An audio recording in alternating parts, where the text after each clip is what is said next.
द्वारका श्री कृष्ण की नगरी। ये बात तो हम सभी जानते हैं कि द्वारका श्री कृष्ण से कितना ज्यादा रिलेट करता है। द्वारकाधीश धाम भारत में स्थित तीर्थ के 4 प्रमुख धामों बद्रीनाथ, रामेश्वरम, जगन्नाथपुरी के बाद चौथा प्रमुख धाम द्वारकाधीश है और हिंदुओं के लिए विशेष महत्व रखता है। हिंदुओं द्वारा ये मान्यता है कि ये नगर भगवान श्री कृष्ण ने बसाया था और इस बात में कितनी सच्चाई है ये बात तो आप सभी जानते हैं। ये भारत के गुजरात राज्य के द्वारका शहर में स्थित है। ये शहर गुजरात के जिले जामनगर में पड़ता है जो भारत के पश्चिम तट पर अरब सागर के किनारे स्थित है। द्वारका नगरी भारत के 7 प्राचीन पौराणिक स्थलों में से एक है जिसके साथ हिंदुओं के देवता भगवान विष्णु और कृष्ण की कथाएं जुड़ी हुई है। ऐसा माना जाता है कि इस जगह पर भगवान कृष्ण की सत्ता के अलावा भगवान विष्णु ने शंखासुर नाम के राक्षस का वध किया था। कई हिंदू पुराणों में ये मान्यता है कि इसी पवित्र स्थल पर नागेश्वर महादेव नाम का शिवलिंग स्थित है जिसे भगवान शिव के 12 ज्योतिर्लिंगों में से एक माना जाता है। द्वारका नगरी से संबंधित एक मान्यता और एक मशहूर कहानी ये भी है कि जब भगवान श्री कृष्ण पृथ्वी छोड़ रहे थे तो उस दौरान उन्हें 6 बार अरब सागर में डुबाया गया था। कहा गया था कि भगवान श्री कृष्ण जी ने मथुरा वासियों की सुरक्षा के लिए मथुरा का त्याग कर दिया था और युद्ध छोड़कर मथुरा चले गए थे, इसीलिए उनका नाम रणछोड़राय भी पड़ गया था। मथुरा त्याग करने के बाद भगवान श्री कृष्ण द्वारका आ गए और यहीं पर अपनी नगरी की स्थापना की। कहा जाता है कि जब मथुरा में भगवान श्री कृष्ण और उनके मामा कंस के बीच युद्ध हुआ, इस युद्ध के दौरान भगवान श्री कृष्ण ने मथुरा वासियों कंस के क्रूर शासन से मुक्ति दिलाने के लिए उसका वध कर दिया। कंस के मृत्यु के बाद मथुरा के शासन के लिए कंस के पिता उग्रसेन की घोषणा की गई जो मथुरा के राजा थे। और दोस्तों आज मैं आपको बताती हूँ कि द्वारका नगरी का नाम आखिर द्वारका क्यों पड़ा और कैसे पड़ा। ऐसा माना जाता है कि प्राचीन काल में द्वारका नगरी का नाम कुश स्थली था क्योंकि यहाँ कुश नाम का एक राक्षस निवास करता था जिसका संहार भगवान विक्रम ने इस स्थान पर किया था। लेकिन इस नगर में बहुत से द्वार होने के कारण इसका नाम द्वारका पड़ गया। कई पुराणों में द्वारका नगरी का प्राचीन नाम स्वर्ण द्वारका नगरी माना जाता है क्योंकि इस नगरी में प्रवेश करने के लिए एक बड़ा स्वर्ण द्वार है। द्वारकाधीश मंदिर का निर्माण भगवान श्री कृष्ण के पोते वज्रव ने करवाया था। पुरातात्विक मानते हैं कि ये मंदिर लगभग 2000 साल पुराना है। ये द्वारकाधीश मंदिर जगत मंदिर के नाम से भी जाना जाता है जिसमें 5 मंजिला ढांचा है और 72 स्तंभों पर पूरा मंदिर स्थापित है। मंदिर का शिखर लगभग 78 मीटर ऊंचा है। मंदिर की पूरी ऊंचाई तकरीबन 157 फीट है। इस मंदिर के शिखर पर एक झंडा लगा हुआ है जिसमें चंद्रमा और सूर्य की आकृति बनी हुई है। इस ध्वज की लंबाई 52 गज की होती है। इसके ध्वज को कई मीलों दूर तक से भी देखा जा सकता है। ध्वज को प्रत्येक दिवस में 3 बार बदला जाता है। हर बार अलग रंग का ध्वज फहराया जाता है। पूरे प्राचीन मंदिर का निर्माण चूना पत्थर से करवाया गया है। द्वारकाधीश मंदिर में प्रवेश करने के लिए 2 मुख्य द्वार बनाए गए हैं जिसमें से उत्तर द्वार को मोक्ष द्वार कहा जाता है जबकि दक्षिण द्वार को स्वर्ग द्वार कहा जाता है। कई हिंदू पुराणों में ये मान्यता दी गई है कि द्वारका नगरी को भगवान श्री कृष्ण द्वारा भूमि के एक टुकड़े पर बनवाया गया है जो समुद्र से प्राप्त किया गया था। कहा जाता है कि एक बार महर्षि दुर्वासा भगवान श्री कृष्ण और रुक्मिणी के दर्शन करने के लिए द्वारका नगरी आए थे और उन्होंने उनके दर्शन करने के पश्चात उनको अपने निवास स्थल पर चलने का अनुरोध किया।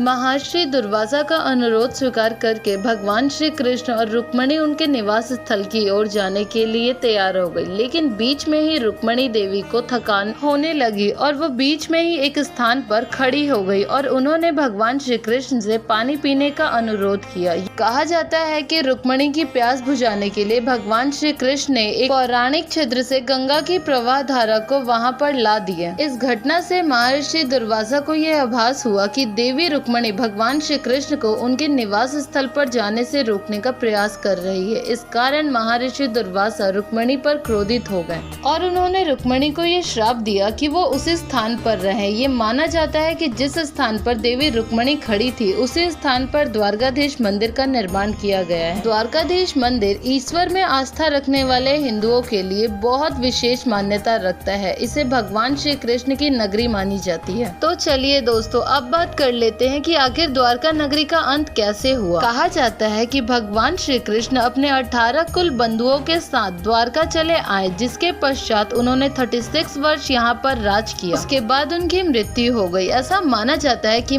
महाभारत में पांडव पक्ष का समर्थन करने के कारण और कौरवों की माता गांधारी ने महाभारत युद्ध के पश्चात भगवान श्री कृष्ण को ये श्राप दिया था कि जिस तरह उनके कौरव कुल का नाश हुआ था, ठीक उसी प्रकार भगवान श्री कृष्ण के कुल का भी विनाश हो जाएगा। यही कारण था कि उनके सभी यदुवंशी कुल की समाप्ति के पश्चात द्वारका नगरी समुद्र में डूब गई। तो दोस्तों, ये था द्वारकाधीश मंदिर। आपको कैसा लगा हमें कमेंट करके अपने आंसर जरूर बताइएगा, और अगर आप यहाँ गए हैं तो अपने एक्सपीरियंस भी हमारे साथ जरूर शेयर करिएगा, और वीडियो को लाइक, कमेंट और शेयर, और चैनल को सब्सक्राइब करना प्लीज मत भूलिएगा।